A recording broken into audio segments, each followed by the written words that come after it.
Well, good morning, Packers fans. Welcome to Cheesehead TV and your Packers Daily Chat on all of the Cheesehead TV social channels.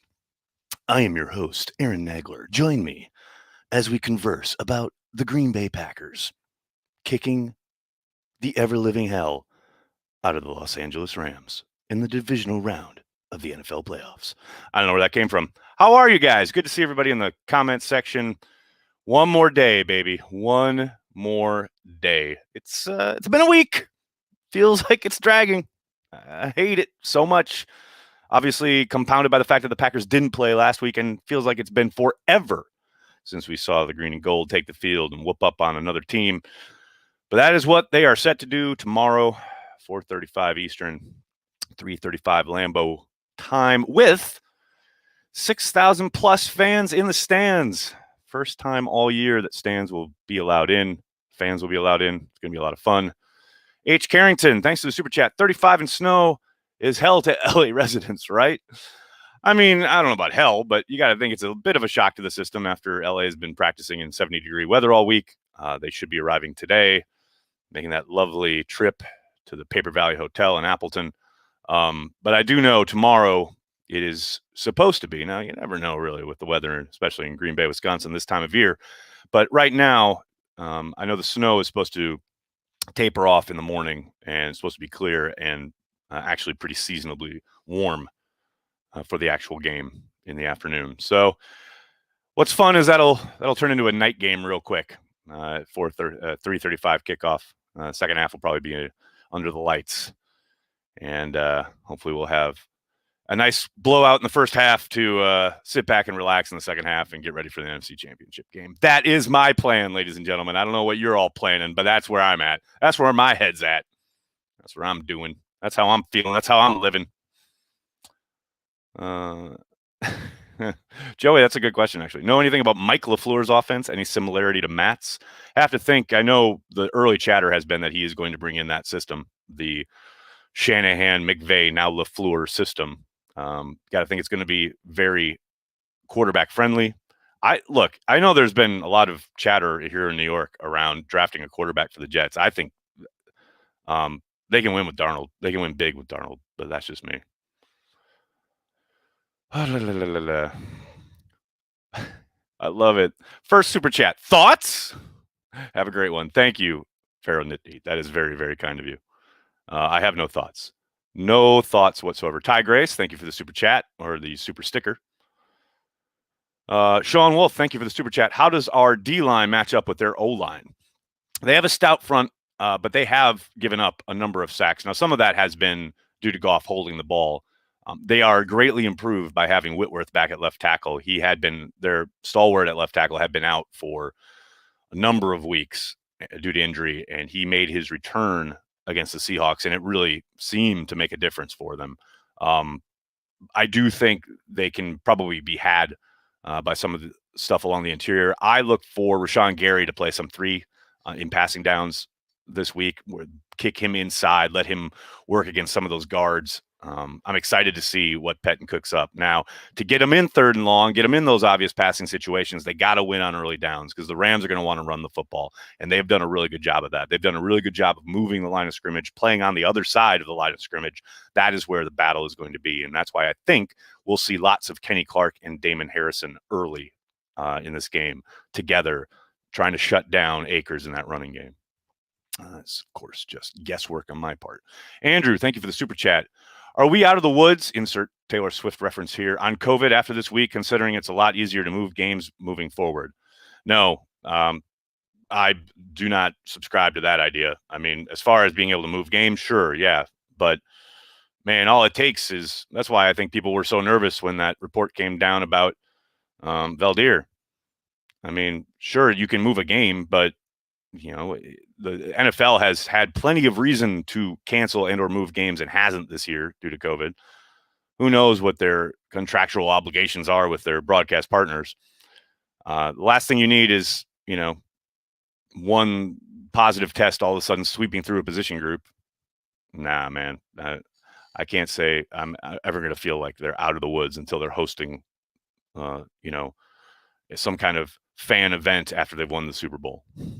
Michael, thank you for the super chat. True or false? If the Packers commit 0 turnovers and no special teams gaffes, Packers win comfortably. I'm not going to say comfortably, Michael, but I say they win. Yeah, they play their game. Packers just have to play their game.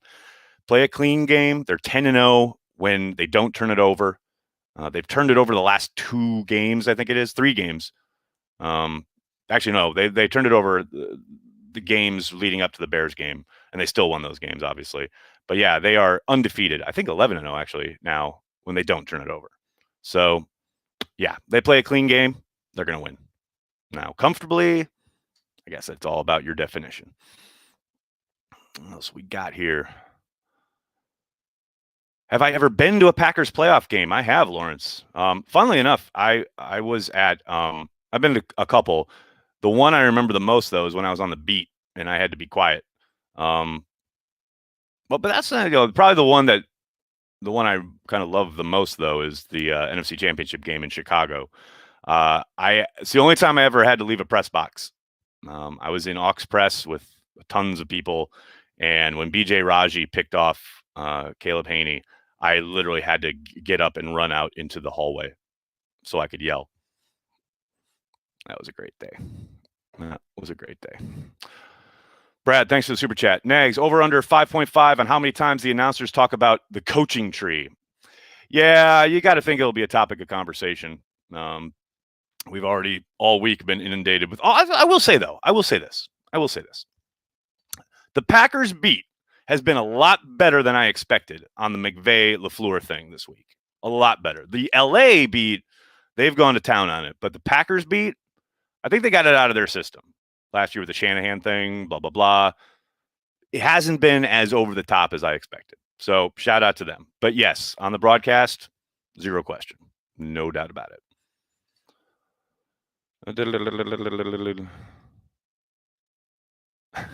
Joseph, you're hilarious. 2 reasons I'm nervous. 1, it's been 2 weeks since last game. 2, 1 seed has pressure. Yeah, there's pressure in every game. And it's been 2 weeks since they last played, much like last year. Come on now. Come on. They're going to win. No reason to be nervous here. Let's go.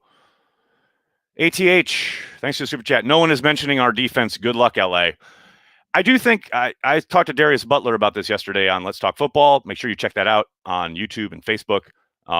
It's the undercard of this game, right? I mean, the headliner, the main event, so to speak, is the Rams defense against the Packers offense. But to me, the determining factor for this game is going to be the Packers defense and their ability to get after Goff and shut down that run game. I don't think it's going to be as easy as that, but I do think the Packers have the advantage on that side. When those 2 units are on the field. We'll see. A lot of it comes down to Goff, and I don't see how anyone could trust anything with Goff under center. Shout out to Rams fans everywhere. I'm sure you're having a great time thinking about it. Preston, thank you for the super chat. If the 96 team went one-on-one with the 2010 team and it was a best of 7, what do you think that series would look like and why? And if aliens came down tomorrow and probed my brain, they'd find a lot of Star Wars stuff. Dude, I don't know. Best of 7. It's bad enough we got to talk about an imaginary matchup in one game. That's football. But best of 7? I don't know. Man, Mike Holmgren would probably come to the middle of the field and rip out Mike McCarthy's heart, a la Temple of Doom. That's what I think would happen there. How's that? Nuclear Family, thank you for the super chat.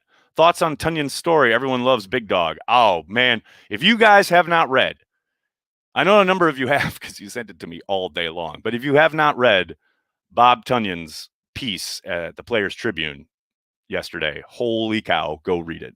Amazing piece. Gets you pumped up, gets you ready to run through a wall. Talk about carrying the G. But yes, he clearly loves Big Dog. Everyone loves Big Dog. I wanted to focus on something else, though, in that story. David Bakhtiari leaning over to Bob Tunyon during Thanksgiving dinner and saying, hey, what you're doing in the run game, it's not good enough. I think we need to revisit Bob Domofsky's moment earlier this offseason when he told Bakhtiari, a bit of a dick.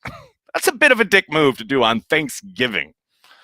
But it's, obviously worked. Tunyon's clearly loved it, said it meant the world to him. He still thinks about it, blah, blah, blah. A little bit of a dick move. Just a little bit. Killer Quinn, thanks for the super chat. Happy Friday. Referring to the Green Bay defense, what are the matchups you'll be paying the most attention to? I mean, I think everyone's going to be anxious to watch Jair against those wide receivers, whoever he gets matched up on. To me, Higbee could be a real problem. I think he's where they'll try to work. As far as if you look earlier in the year, teams were having a little bit of success working their tight ends into space, whether it's up the seam, kind of the corner routes, things of that nature. I think that's going to be down to Amos. And Amos versus Higbee is probably something that not a lot of people are talking about, but I think that could go a bit of a ways to determining their fortunes, especially through the air. Eric, thank you for the super chat. Why is everyone talking so much about Adams and Ramsey? We're 7-1 without Adams last 2 years and number one offense in the league, people.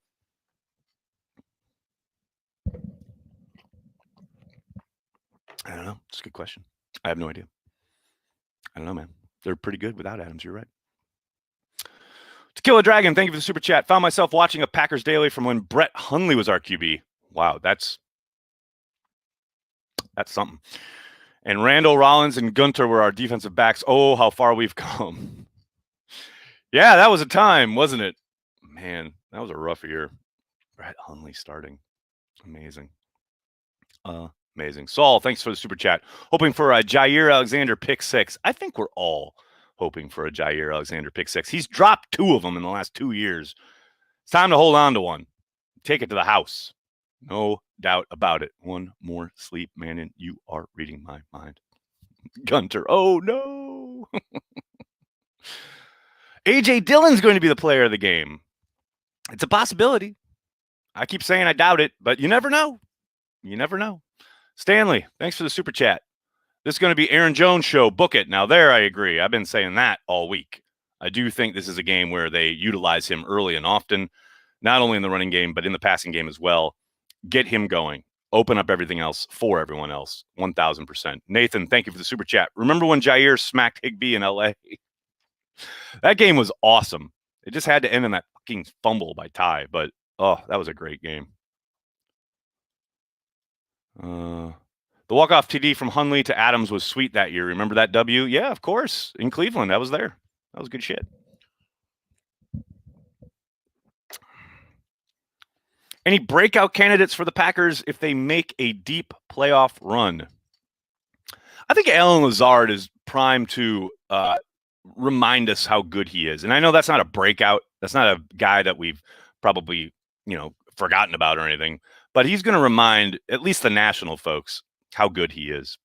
I do think teams are going to want to focus on Adams, and the Packers are going to obviously get Adams the ball. But I do think Allen Lazard is primed to turn some heads again here on the national stage. I think we'll be talking about him a lot more after these next couple games. Next couple games, that's right. You heard me say it. A Nuclear Family, thank you for the super chat. Is A.J. Dillon capable of being a complementary piece, or is he someone who needs a lot of carries? I love him, but would trust 33 and 30 even more. I mean, early returns would suggest, yeah, that is the case. He is a bruising back who, gets better as the game goes on. The more carries he has, the more contact he makes. That certainly was the case against Tennessee. But, you can't just make that determination off of one game.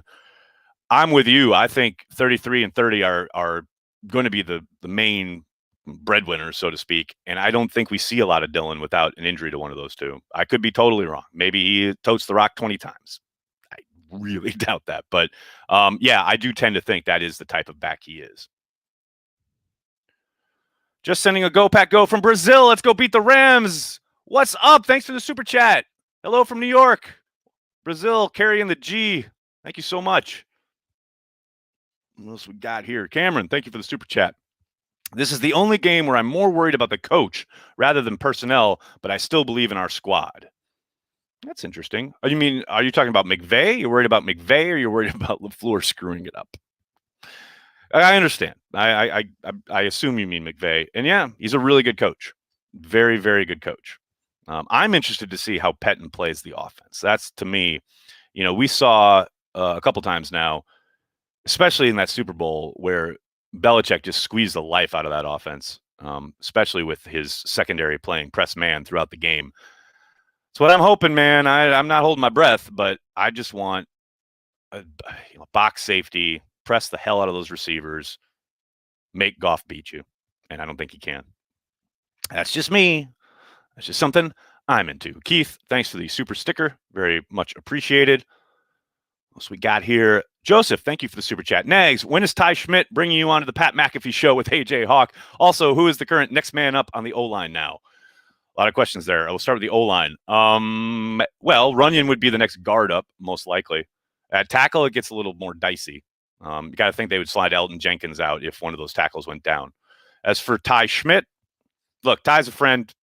We've followed each other on Twitter for quite some time. I don't think I'm getting an invite onto the Pat McAfee show anytime soon. But they do great stuff. Love their stuff, especially, obviously, when Aaron comes on. I tune in each and every week. Love Pat. Think he's a treasure. Wish he would have gotten the Monday Night Football gig. But doesn't matter. As long as the Packers win. Rock and roll. Let's see what else we got. Our back end is second to none. Petten has to let them play. Matt, I'm with you, man. They've been playing lights out football. No question about it. You got to think, this is another reason why I say I think Higbee and the tight ends for the Rams are going to come into play here. You got to think, if you're McVay, you want to attack the linebackers. You want to attack the middle of the field. You want to attack Kirksey and Barnes and those guys. I mean, that's where, to me, you want to kind of focus as far as the passing game goes. You're going to get bunches. You're going to try and get releases for the tight ends on linebackers, running backs on linebackers. That, to me, is the hope for their passing game. But we'll see. Why doesn't Austin take reps away from MVS? Because they trust MVS. He's been in the system the entire season. Austin, you trust Austin to do what? He's touched the ball maybe 10 times and fumbled it once. Yes, MVS has had some killer drops. He's also had some huge plays, big-time touchdowns, insane production, averaging over 20 yards per reception. That's not just duplicated. Oh, and MVS is one of the fastest dudes in the league. Austin's an athlete. There's no doubt about it. But it's not Madden. You don't just insert dude here. Never understand. Skylar, thanks for the super chat.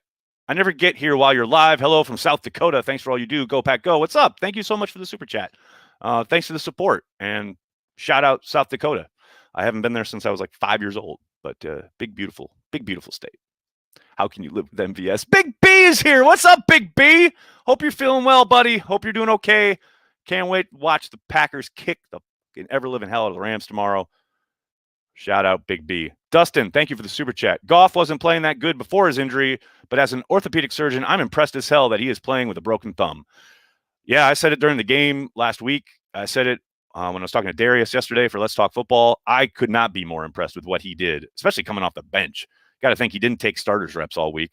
Came off the bench 12 days removed from that surgery.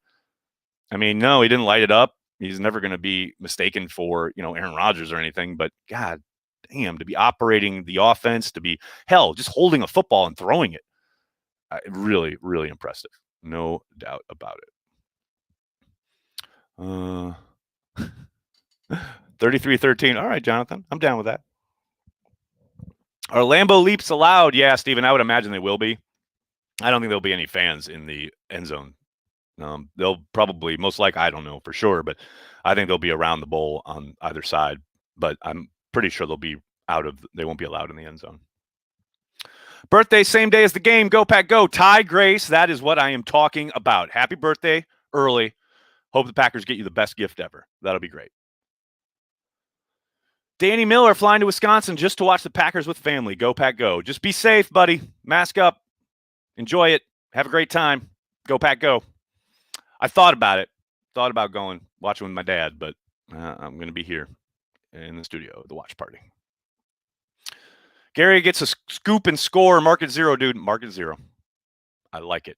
I like it a lot. Just a reminder, we'll be here on the social channels watching the game for the watch party.